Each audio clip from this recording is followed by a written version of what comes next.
الحمد لله رب العالمين. السلام عليكم ورحمة الله وبركاته.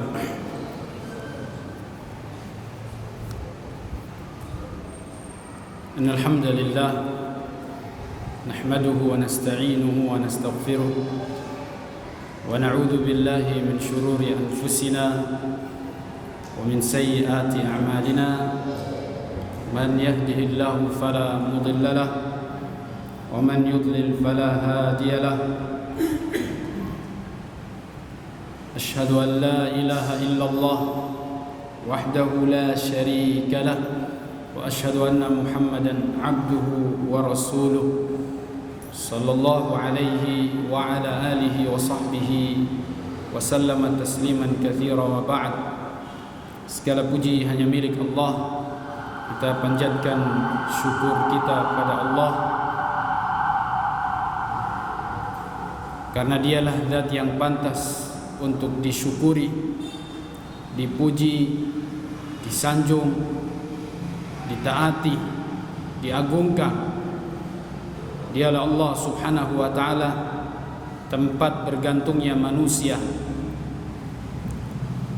tempat butuhnya manusia. Maka marilah kita senantiasa memuji Allah subhanahu wa ta'ala atas nikmat yang Allah karuniakan kepada kita semuanya. Mudah-mudahan semakin kita memuji, menyanjung, bersyukur, mengagungkan Allah, kita dibalas dengan kebaikan di dunia dan di akhirat. Amin ya rabbal alamin. Yang kedua, marilah kita senantiasa bersolawat kepada Nabi kita Muhammad sallallahu alaihi wa ala alihi wa sahbihi wasallam, keluarganya dan sahabat-sahabatnya radhiyallahu ta'ala anhum ajma'in. Teman-teman sahabat sunnah kaum muslimin, para pemirsa Insan TV yang dimuliakan Allah, pada malam hari ini kita akan membahas hadis qudsi yang sangat luar biasa. Dan hadis ini menggabungkan antara urusan dunia kita dan urusan akhirat kita. Hadis qudsi yang luar biasa. Apabila mendengar hadis ini lalu tidak tersentuh hati kita, tidak tergerak hati kita, itu berarti bahwa hati kita masih sedang penuh dengan dosa. Karena orang-orang yang beriman ketika mendengar ayat firman Allah melalui ayat Al-Quran ataupun hadis Nabi yang mengingatkan dia tentang akhirat, surga, dan memberikan peringatan tentang neraka, lalu dia tidak takut, tidak merasa khawatir terjerumus kepada neraka, maka berarti hatinya sedang kotor dan ternodai oleh dosa maksiat. Karena Allah subhanahu wa ta'ala mengatakan bahwa tentang orang-orang beriman, innamal mu'minuna idza dzukirallah wajilat qulubuhum wa idza tuliyat alaihim ayatuhu zadatuhum imanan wa ala rabbihim yatawakkalun.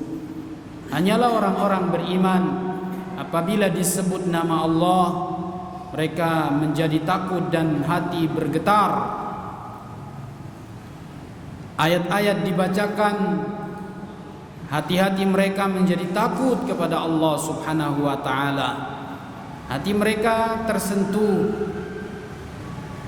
karena Begitu luar biasanya ayat-ayat Allah, sampai-sampai Allah mengatakan, "Lau anzalna hadzal Qur'ana 'ala jabalin la ra'aitahu khashi'an mutasaddian min khasyatillah." Kalau seandainya ayat-ayat Al-Qur'an ini kami turunkan, kami bebankan kepada gunung, maka gunung itu akan merunduk. Gunung itu akan roboh. Karena saking besarnya beban yang dikandung oleh ayat-ayat Al-Quran atau mungkin hadis-hadis Nabi Sallallahu Alaihi Wasallam. Sahabat sunnah, para pemirsa insan TV yang dimuliakan Allah Subhanahu Wa Taala, mudah-mudahan kita termasuk orang-orang yang bisa mengambil faidah, nasihat dari apa yang nanti insya Allah kita dengarkan tentang hadis yang luar biasa ini. Berbicara tentang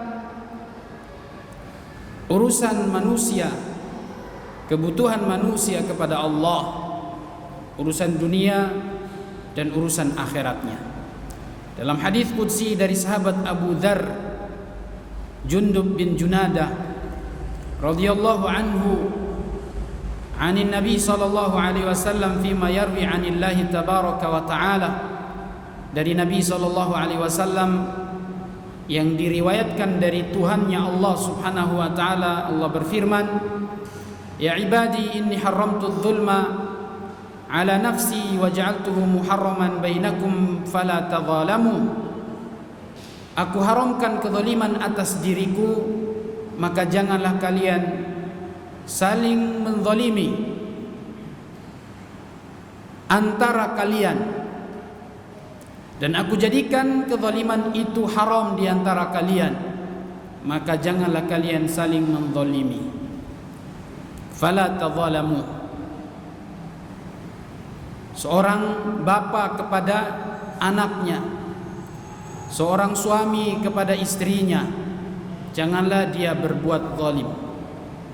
Seorang anak terhadap kedua orang tuanya, janganlah dia zalim kepada kedua orang tuanya. Seorang istri, janganlah dia berbuat zalim kepada suaminya, karena semua ini diharamkan.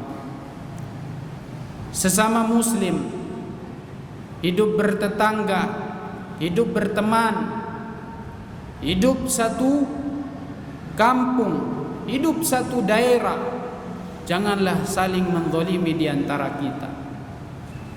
Kenapa demikian? Al-mu'minuna ikhwah, orang-orang beriman itu bersaudara. Innamal mu'minuna ikhwah. Selama dia muslim, selama dia mukmin, dia saudara. Maka sampaikanlah, tunaikanlah hak orang muslim itu, tunaikanlah hak orang mukmin itu. Fa idza laqitahu fasallim alaihi. Engkau temui dia di jalan, salami dia. Dia muslim. Dia bukan binatang. Dia bukan iblis. Walaupun mungkin dia masih berbuat dosa, dia muslim, salami dia. Karena itulah hak dia yang wajib kita penuhi. Kalau orang muslim bertemu saudaranya di tengah jalan, dia salam, assalamualaikum minimal, atau assalamualaikum warahmatullahi wabarakatuh. Doa kebaikan, keberkahan, rahmat untuknya. Hanya untuk orang muslim salam itu diucapkan, tidak boleh kepada non muslim.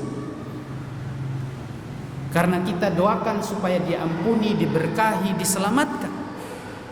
Maka hanya untuk orang muslim. Beda lagi kalau Anda sudah menganggap dia kafir, itu Anda tidak boleh salam sudah kepada dia. Tapi selama dia masih muslim, dia saudaramu, engkau salami dia. Maka dari sinilah kemudian Islam tidak boleh, Islam melarang kita untuk tidak boleh menzalimi saudara kita dengan kata-kata, dengan tindakan, dengan perbuatan.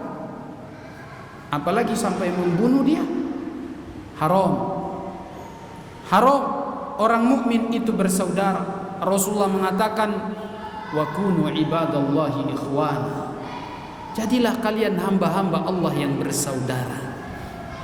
Selama kita sholat masih satu kiblat, selama kita puasa masih di waktu yang sama, Ramadan, 1 Ramadan sampai 30 atau 29 Ramadan.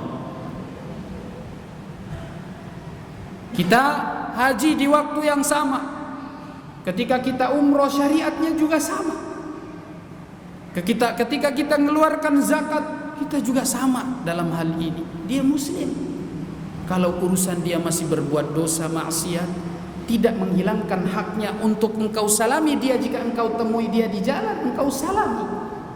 Itu hak dia. Idza laqitahu fasallim alaihi. Engkau salam dia. Sesama muslim jangan saling menzalimi.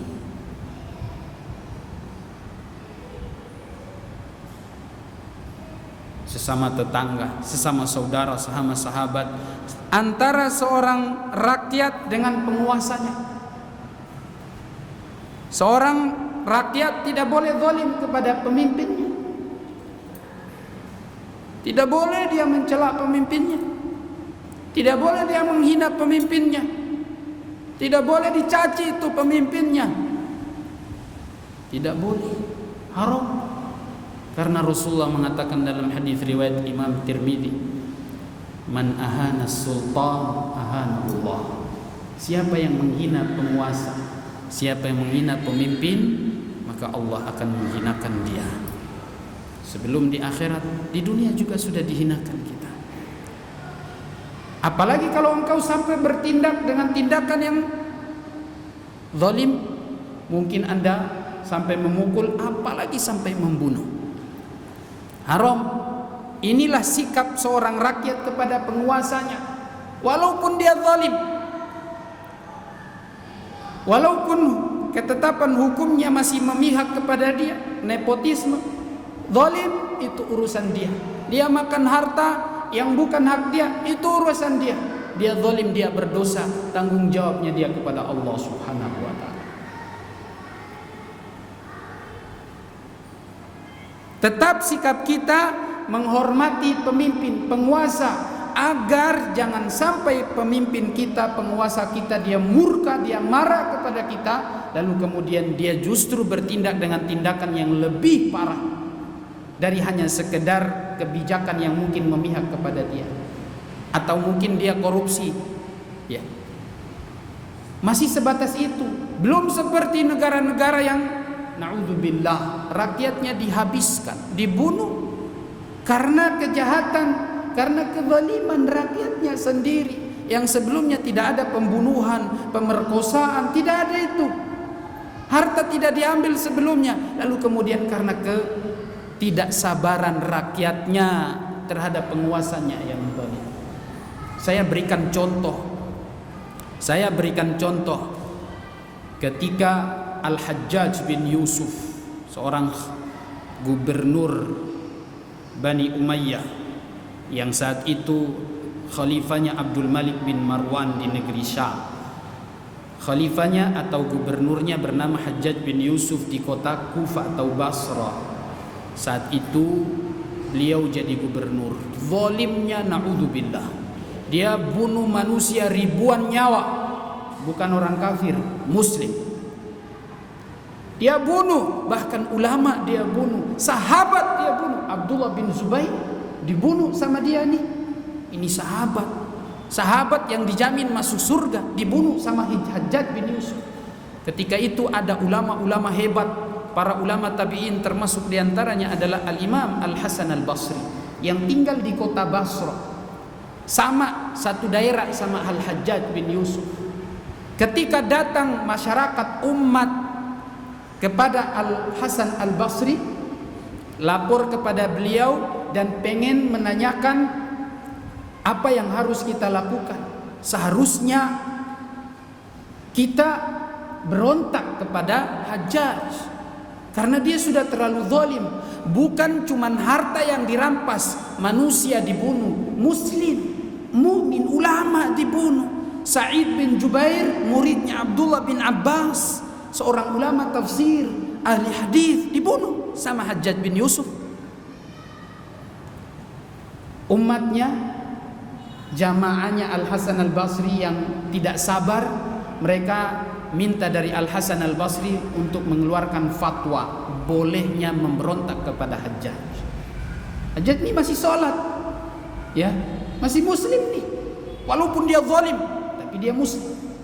Hajjaj bin Yusuf yang naudzubillah, sampai ada sebagian ulama sampai mengatakan dia kafir. Tapi sebagian ulama juga seperti Al-Hasan Al-Basri, Abdullah bin Umar pernah sholat di belakang Hajjaj bin Yusuf. Abdullah bin Umar sahabat Nabi, anaknya Umar bin Khattab, dia pernah sholat di belakang Hajjaj bin Yusuf. Itu tandanya bahwa Hajjaj masih muslim, masih sah sholatnya Abdullah bin Umar. Karena tidak sah kalau seandainya sudah dianggap dia kafir, tidak boleh sholat antum di belakang dia. Al-Hasan Al-Basri dimintai fatwa untuk khuruj, berontak kepada Hajjaj bin Yusuf. Apa tanggapannya Al-Hasan Al-Basri? Lah, nggak boleh, jangan, sabar kalian, sabar.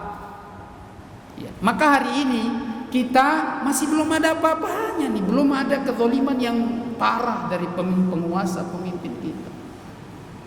Maka sabar. Hajjaj bin Yusuf sudah lebih parah, sama kayak Firaun. Bunuh nyawa. Kalau di zaman dulu banyak para pemimpin yang zalim, yang menumpahkan darah, naudzubillah, sama juga seperti Abdullah ibnu Ali As-Saffah, seorang khalifah Abbasiyah yang membunuh orang-orang Bani Umayyah. Ini balas dendamnya, dia bunuh semua. Sampai Al-Imam Al-Auza'i, seorang ulama, ini muridnya tabi'in, Al-Auza'i yang tinggal di negeri Syam, lahir tahun 88 Hijriah, wafat tahun 157 Hijriah. Beliau saat itu juga tidak berontak dan tidak nyuruh rakyatnya untuk berontak kepada As-Saffahin yang menumpahkan darah. Bukan cuman harta yang dirampas, orang muslim dibunuh. Tetap tidak ada fatwa untuk berontak kepada penguasanya yang zalim itu. Sama juga dengan Al-Hasan Al-Basri mengatakan jangan keluar, jangan berontak, tahan, sabar. Itulah solusi kenabian. Solusi kenabian itu sabar, karena Rasulullah bilang begitu. Satakunu ba'di adzaratun wa umurun tunkiruna, akan terjadi di akhir zaman para pemimpin-pemimpin yang hanya mementingkan dirinya sendiri, nepotisme, ambil hak rakyat, dan perkara-perkara yang kalian benci, nggak suka, itu mungkar. Apa kata para sahabat? Fama ta'muruna in adrakana dzalika ya Rasulullah. Apa yang kau perintahkan untuk kami jika kami menemukan zaman seperti ini? Kata Rasulullah, tu'adduna al-haqqal ladzi 'alaikum wa tas'aluna Allah alladzi lakum. Kalian berdoa kepada Allah, apa yang menjadi hak kalian yang dirampas itu kalian minta sama Allah Subhanahu wa taala. Jangan teriak-teriak, apalagi sampai merusak fasilitas, ya. Demonstrasi yang naudzubillah itu enggak boleh. Itu bukan solusi kenabian. Jangan tuntut dengan cara begitu. Tuntutnya kepada Allah, ya Allah kasih kepada kami hak-hak kami ya Allah.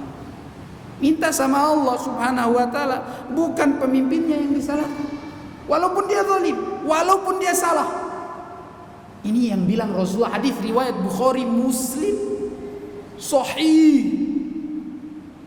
Enggak ada lagi solusi yang lain. Ini solusinya, doa kepada Allah. Milikmu, minta sama Allah perkara besar, itu minta kepada Allah Subhanahu wa taala. Nanti kita akan sebutkan di sini. Kebutuhan manusia, mau pakaian, mau makanan, minta sama Allah. Sampai Rasulullah bilang, liyas'al ahadukum hajatahu hatta syas'ana na'lihi. Dia minta kepada Allah Subhanahu wa taala seluruh kebutuhannya, sampai urusan minta sendal minta sama Allah. Minta doa kepada Allah. Itu yang pertama yang harus kita lakukan, minta kepada Allah. Yang kedua, menjalankan kewajiban Anda taat kepada pemimpin jika itu yang hak. Tapi kalau yang tidak hak, yang tidak benar, jangan taat. Kalau dipaksa lakukan, tapi dosanya dia yang tanggung. Contoh, kita diwajibkan bayar pajak, haram, nggak boleh bayar pajak. Pajak itu hanya wajib bagi orang-orang Nasara, non Muslim yang tinggal di bawah naungan Muslimin. Ya, kalau pajak jangan boleh, kita nggak bayar. Tapi kalau disuruh bayar, bayar saja. Dosanya dia yang tanggung. Ya, itu zalim, itu kezaliman penguasa. Dia yang tanggung nanti di hari kiamat. Dia yang tanggung dosanya. Orang Muslim itu wajibnya apa? Bayar zakat. Ustaz, kita bukan negara Islam. Oke lah, sudah kalau begitu. Tapi pemimpin kita kan masih Muslim. Mayoritasnya kan Muslim. Kalaupun bukan negara Islam, tapi negara demokrasi, Pancasila. Ya. Namun pemimpin Muslim, mayoritas rakyatnya Muslim. Coba berlakukan yang itu. Orang-orang kayanya bayar zakat, yang non Muslimnya bayar pajak. Gitu adil. Ya. Daripada Anda pemimpin dapat dosa hari kiamat tanggung jawab, kenapa tidak larang? Kenapa tidak berhentikan? Ya. Kalau dilegalkan satu kezaliman, jangan taati. Tapi kalau memang dipaksa, lakukan. Tapi kita jangan lakukan, jangan ridho dengan itu. Kalau dipaksa, kita disuruh harus sogok dan macam-macam, padahal itu hakikat. Maka yang seperti ini dia yang tanggung dosanya. Sogok haram juga. Tapi kalau dia tidak memberikan hak kita kecuali dengan harus bayar, maka dia yang tanggung dosanya. Ini kezaliman yang banyak kita temukan dalam birokrasi seperti ini. Harus dengan sogok. Ya, tapi kita sudah jalani seperti itu, sabar saja, doa sama Allah Subhanahu wa taala, mudah-mudahan Allah rubah keadaan umat kita ini. Tapi memang di akhir zaman lebih parah lagi, tidak akan menjadi baik, akan semakin buruk di akhir zaman ini. Maka jangan ikuti keadaan yang buruk itu. Anda bertahan di atas yang benar. Ya, bertahan di atas yang benar. Sabar. Itu solusi kenabian. Rasulullah bilang dalam hadis yang lain riwayat Bukhari Muslim juga, man ra'a min amirihi syai'an yakrahu falyasbir. Siapa yang melihat suatu perkara mungkar dari penguasanya, pemimpinnya, maka dia sabar. Fa innahu man kharaja min amirihi shibran mata maitatan jahiliyah. Maka kalau seandainya seseorang tidak mau, dia mokong, dia melawan, dia mau keluar dari garis penguasanya, maka dia kalau mati seperti orang jahiliyah mati. Dia mati dalam berbuat dosa maksiat besar. Tapi tidak kafir ya, tidak kafir. Nah, jadi kalaupun zalim dia, pemimpin penguasa, sudah bersabar. Kita pun tidak boleh bertindak dengan tindakan-tindakan yang menzalimi dia. Kalau dia berbuat zalim, sudah cukup dia yang zalim, jangan kita lagi yang berbuat zalim. Tahan, sabar.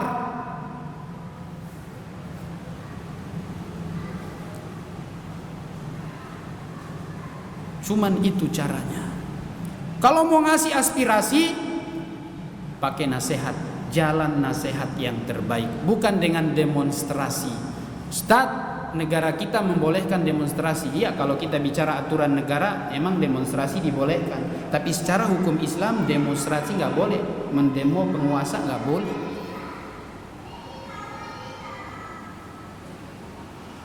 Caranya dengan nasihat.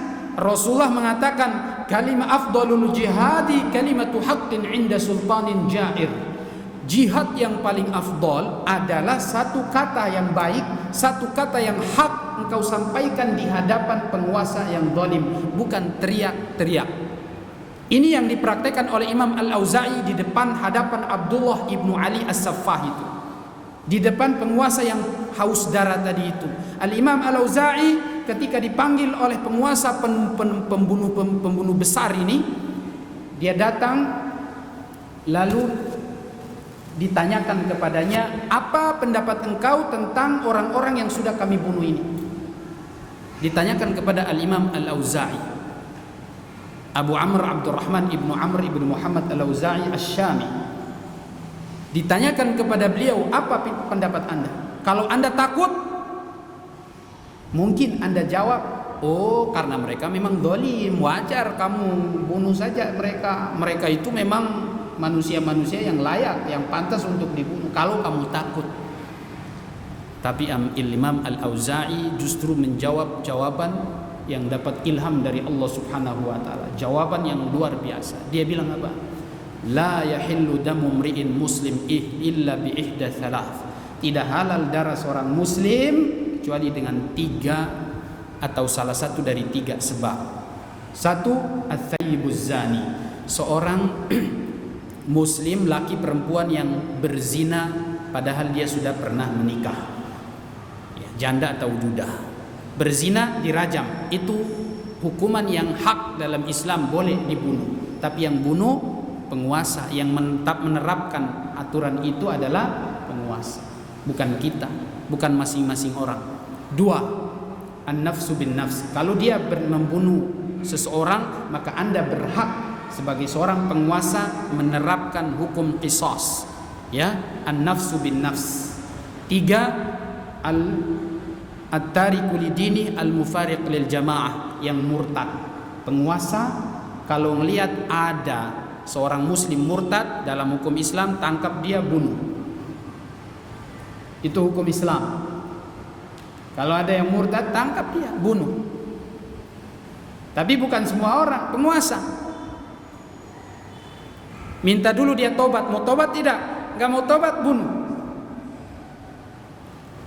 Kata Al-Imam Al-Auza'i, 3 sebab ini baru boleh engkau bunuh. Yang pertama, apakah mereka itu adalah para pezina?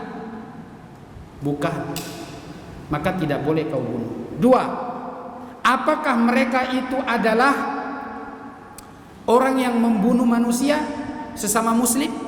Bukan, maka tidak boleh engkau bunuh mereka. 3, apakah mereka murtad semuanya?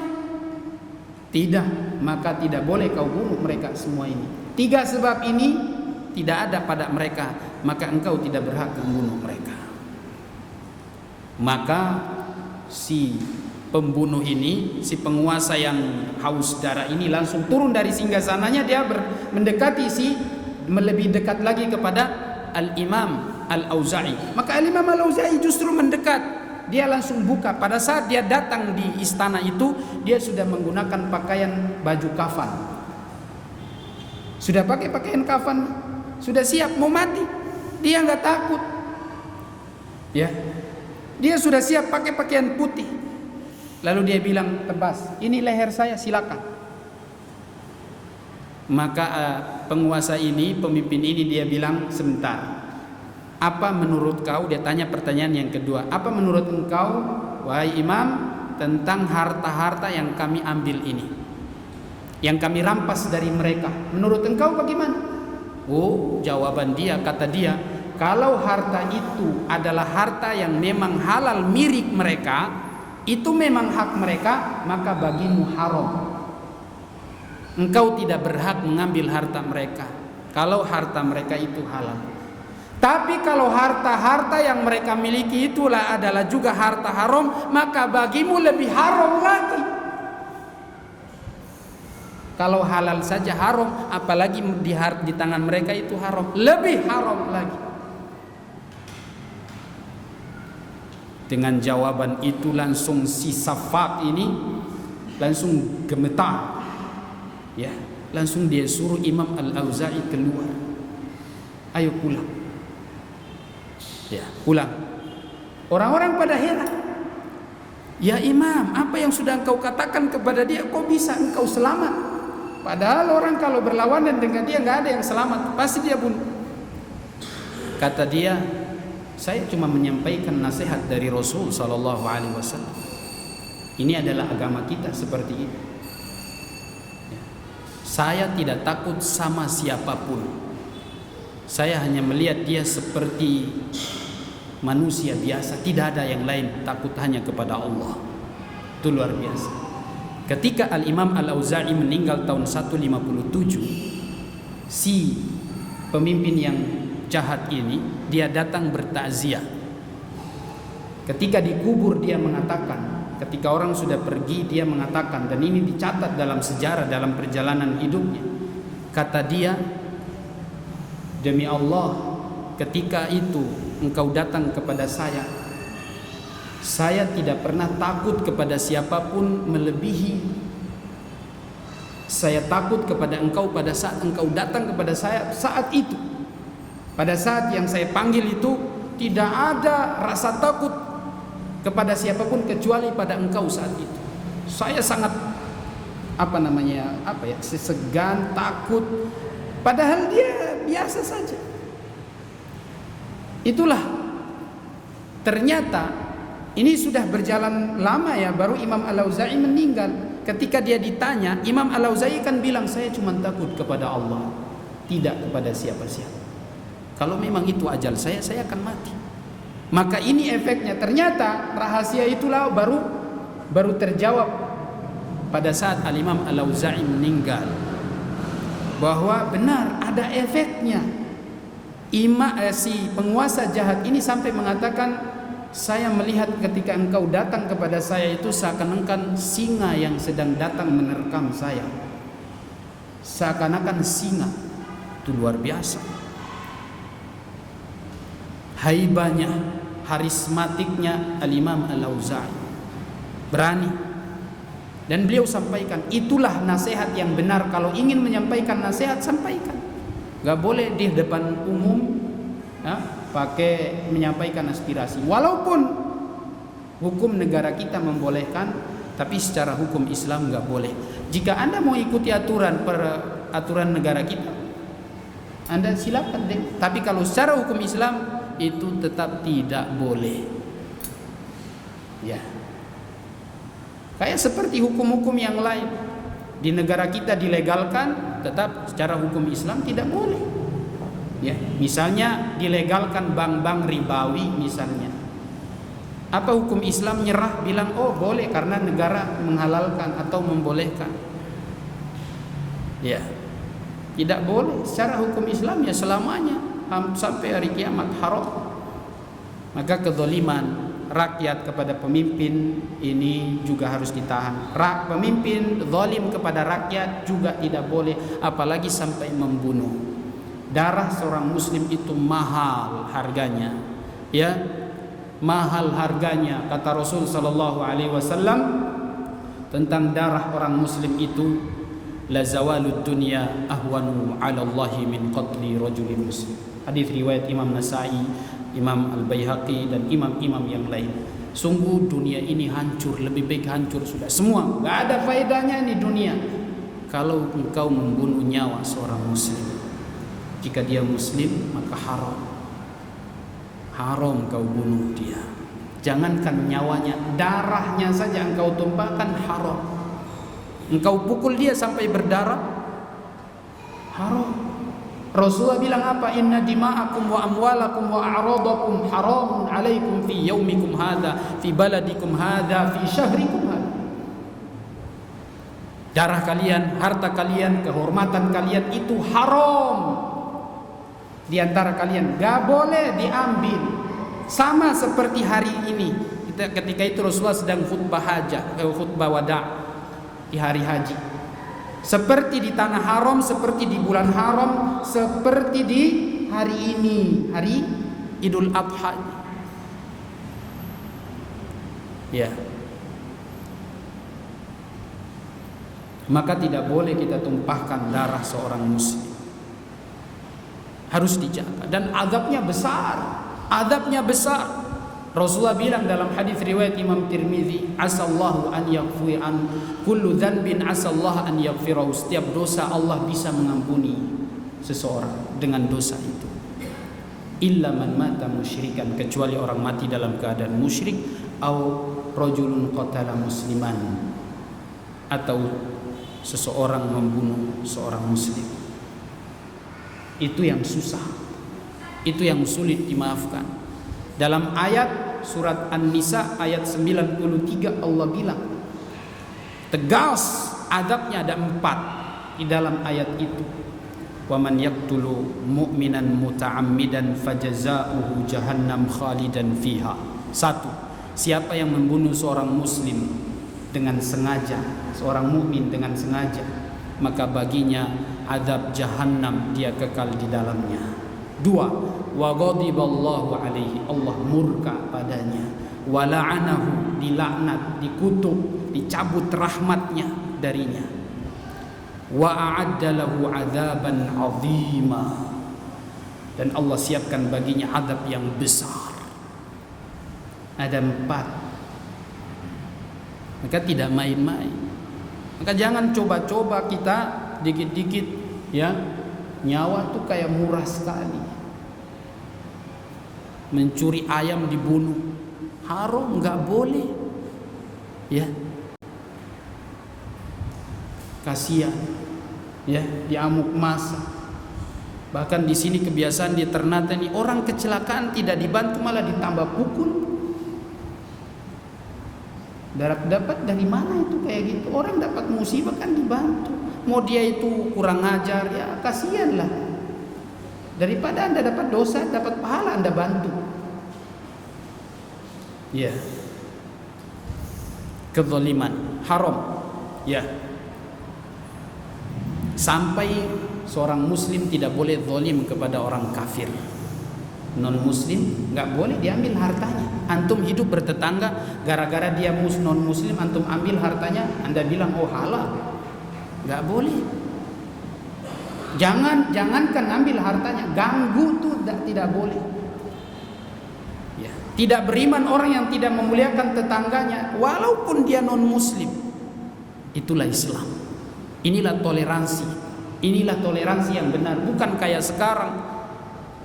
Ya, gara-gara toleransi nama budaya atas nama keberagaman, ya, atas nama kebersamaan, ada orang muslim nyanyi-nyanyi di gereja, bahkan ada yang azan di dalam gereja. Naudzubillah.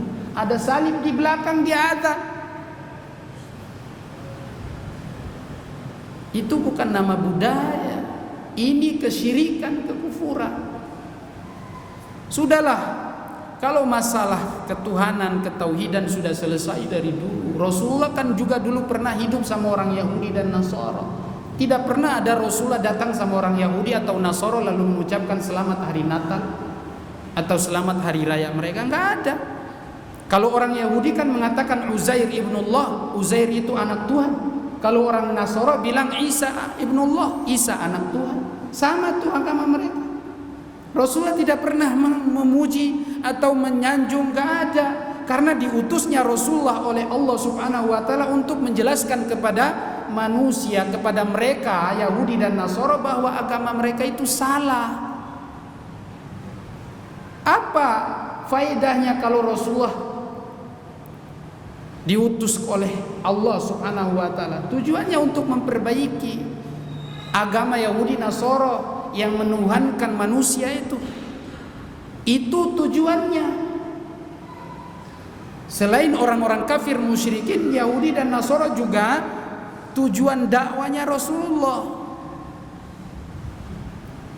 memperbaiki keyakinan mereka. Makanya Allah bicara tentang tauhid. Siapa sih sebenarnya Tuhan? Siapa sih sebenarnya zat yang wajib disembah?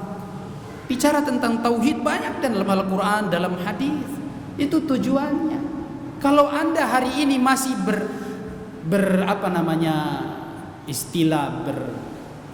berloyalitas atau toleransi tadi dengan cara mengucapkan selamat Natal, itu kan sama saja dengan Anda menjual akidah Anda, sama saja dengan Anda membatalkan firman Allah Subhanahu wa taala, qul huwallahu ahad, la Allahu samad, lam yalid wa lam yulad, tidak beranak dan tidak diperanakan. Allah kan tidak beranak dan Allah tidak diperanakan, gak punya bapak, gak punya ibu, gak punya kakek, gak ada turunannya. Allahu samad, lam yalid wa lam yulad wa lam yakul lahu kufuwan ahad, esa.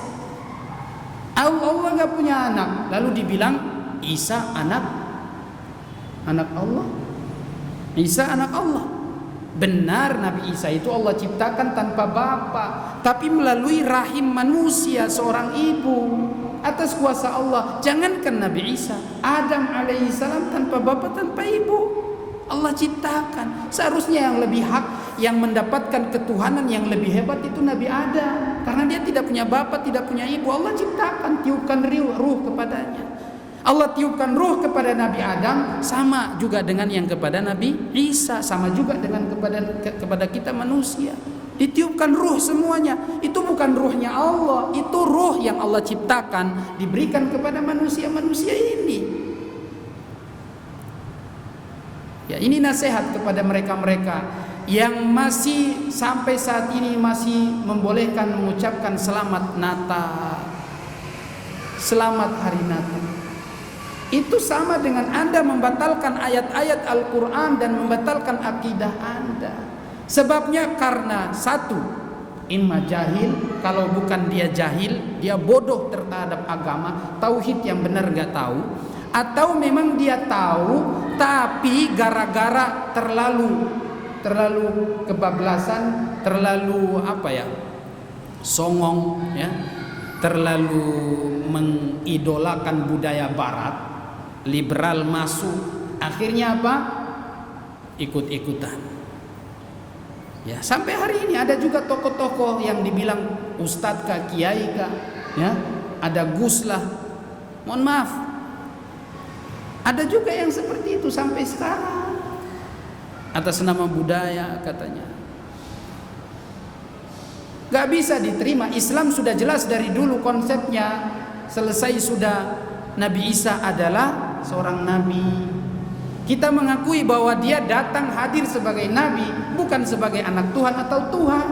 Allah sudah bilang dalam ayat surat Al-Maidah, laqad kafara alladziina qalu innallaha tsalitsu tsalatsa. Sungguh telah kafir yang mengatakan siapa? Allah itu adalah Tuhan yang ketiga dari tiga Tuhan, Trinitas. Ya. Ayat yang lain juga mengatakan laqad kafara alladziina qalu innallaha huwal masih ibnu Maryam. Telah kafir orang yang mengatakan Allah itu Isa ibnu Maryam. Ini kafir kan? Allah bilang sendiri.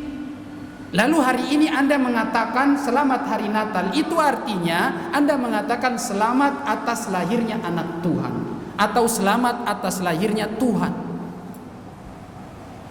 Berarti akidah Anda sudah hancur.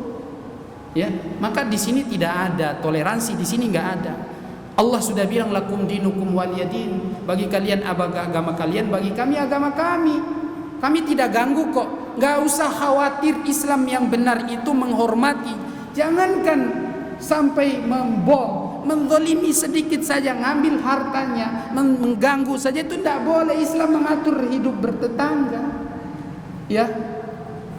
Hidup bertetangga, Rasulullah dan para sahabat sudah menerapkannya, menghormati tetangga-tetangga Yahudi dan yang Nasrani. Abdullah bin Umar atau Abdullah bin Amr bin As dulu punya tetangga Yahudi. Dia bilang dalam hadis bahwasanya dia pernah menyembelih kambing, lalu kemudian dia bilang kepada istri-istrinya, berikan kepada tetangga kita Yahudi. Kasih, padahal dia juga bukan muslim tuh. Dimuliakan. Maka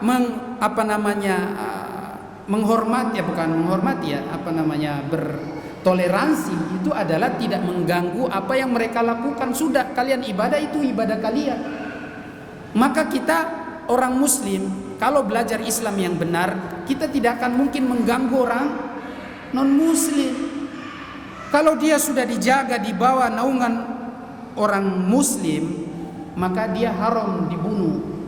Ya, muahad, dhimmi, ya, itu haram, kecuali kalau dia memang kafir harbi, kafir yang memang boleh diperangi, yaitu dia yang menantang untuk memerangi kita, maka dia diperangi. Tapi kalau dia tidak menyerang, maka kita harus lindungi dia. Ya. Kalau Islam yang benar nggak perlu itu gereja-gereja dijaga, nggak usah takut. Islam yang benar insya Allah rahmatan lil alamin, bukan hanya kepada manusia, hewan, tumbuh-tumbuhan dijaga sama orang muslim. Apalagi ini manusia, bukan iblis. Bisa jadikah dia dapat hidayah dengan kebaikan kita? Bisa jadikah dengan akhlak kita yang baik dia dapat hidayah masuk Islam? Maka tampakkan Islam itu yang benar, yang rahmatan lil alamin. Itulah Islam yang baik. Jangan ajarkan Islam yang baik dengan gaya kebarat-baratan, ikut beribadah sama mereka. Bukan kayak gitu Islam. Kalau masalah keyakinan itu sudah selesai, final. Kita tanya kepada mereka, ketika Anda mengatakan selamat hari Natal, apa yang terbetik dalam hati Anda di situ? Apakah Anda mengatakan bahwa agama itu, agamanya mereka juga benar? Ya, atau hari raya mereka itu juga benar? Ini pertanyaan harus dijawab dalam hati kecil Anda. Oh, saya tidak mengatakan saya tidak mengakui atau saya tidak percaya, saya tidak yakini agama mereka itu benar. Tapi tidak boleh juga diucapkan walaupun hanya sekedar ucapan. Karena Islam, iman itu ucapan, keyakinan dalam hati dan amal, perbuatan itu iman. Ucapan harus ada juga keyakinan, harus ada juga praktek. Tiga-tiga ini harus ada. Maka tidak boleh Anda mengatakan yang penting hati saya tidak meyakini kebenaran agama mereka. Tapi ucapan Anda, perbuatan Anda itu membuktikan bahwa Anda juga sudah sudah salah di situ. Karena Anda tidak mempraktikkan Islam keimanan yang benar. Nah, Masya Allah, hadis ini luar biasa. Ini panjang sekali hadis ini, tapi saya baru membahas tentang hadis tentang potongan yang berbicara tentang kezaliman. Sudah adzan ya. Baik. Kita cukupkan. Mudah-mudahan Allah Subhanahu wa taala memberikan kepada kita taufik, hidayah untuk bisa menerapkan Islam yang benar di atas ilmu, karena kalau bukan dengan ilmu kita akan banyak salah. Mulai dari urusan keyakinan sampai urusan ibadah, sampai urusan akhlak, sampai urusan kehidupan kita. Kalau tanpa ilmu maka kita akan salah. Maka marilah kita selalu semangat untuk belajar dan belajar, mendalami dan menguatkan keilmuan kita agar semakin lebih selamat dari kesalahan dan kesesatan. Saya cukupkan, lebih dan kurangnya mohon maaf. Saya tutup dengan doa kafaratul majlis. Subhanakallahumma wa bihamdik, asyhadu an la ilaha illa anta astaghfiruka wa atubu ilaik. Assalamualaikum warahmatullahi wabarakatuh.